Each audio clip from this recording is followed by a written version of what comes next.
Hello बच्चों।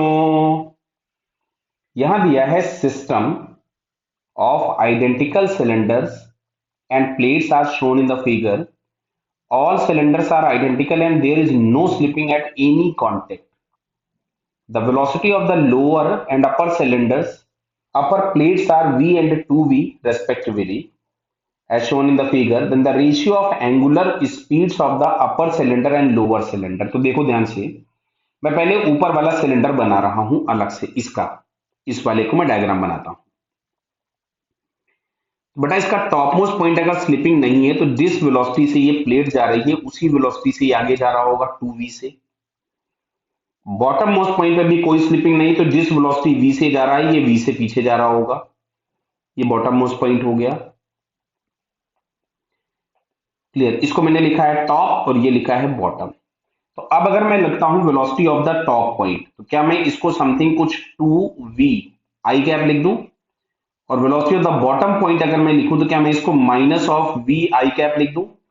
तो मैं अगर यहां से लिखता हूं velocity of top with respect to bottom तो मैं यहां से लिखूंगा velocity of the top point minus velocity of the bottom point. Clear है बताइए. तो यहां से हम लोगों के पास ये हो जाएगा 3v. ध्यान से देखिए, इसको मैं लिख दूंगा 2v आई कैप माइनस और ये मिलेगा minus of v I cap. तो माइनस ऑफ माइनस प्लस हो गया तो ये मिलेगा 3v आई कैप.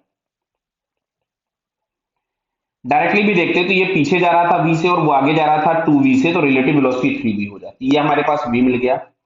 अब अगर हमें ओमेगा चाहिए होगा तो ओमेगा इज इक्वल्स टू लिखेंगे velocity of the top with respect to bottom divided by r of the top with respect to bottom. तो अब अगर हम देखेंगे तो टॉप पॉइंट का जो पोजीशन होगा बॉटम के रेस्पेक्ट में ये होगा आर वेक्टर जो कि 2r के बराबर होगा.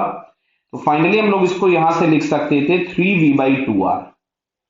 3v/2r ये हम लोगों के पास मिल जाएगी इसकी एंगुलर वेलोसिटी. क्लियर. अब हम लोग बनाते हैं बॉटम वाले सिलेंडर को नीचे वाले को. क्लियर है. ध्यान से देखिए. तो अगर मैं नीचे वाले सिलेंडर को बना रहा हूं, बहुत ध्यान से देखना बेटा. ये तो फ्लोर पे है, इसकी वेलोसिटी 0 है. अच्छा, ये इधर जा रहा था किसी वेलोसिटी v से, तो यही इसकी वेलोसिटी हो गई. तो अब अगर मैं इसका ओमेगा लिखूंगा तो ओमेगा इज इक्वल टू क्या मैं v/2r लिख दूं. क्यों? क्योंकि इसका जो r वेक्टर आपको मिलेगा ये इसकी मैग्नीट्यूड किसके बराबर होगा 2r के बराबर. तो ये ओमेगा हो गया था अपर सिलेंडर का और ये ओमेगा हो गया लोअर सिलेंडर का. और आपसे क्वेश्चन पूछा हुआ है upper cylinder to the lower cylinder, ये जो एंगुलर वेलोसिटी है उसका रेशियो फाइंड करना है. तो omega of upper upon omega of lower. अब मैं अगर इन वैल्यूज को पुट करूं तो देखिए यहां से हमारे पास आता है 3v/2r और ये आ जाएगा v/2r. तो वो 2r तो ऊपर चला गया, 2r से 2r कैंसिल हो गया, v से v कैंसिल हो गया. तो यहाँ पे फाइनली आंसर जो हमको मिल रहा है कि दोनों की जो एंगुलर वेलोसिटीज है उसका रेशियो जो मिलेगा दैट इज 3, जो कि हम लोगों को यहाँ सेकंड ऑप्शन में दिया है. So it's second answer is correct. Clear बेटा. Okay, all the best.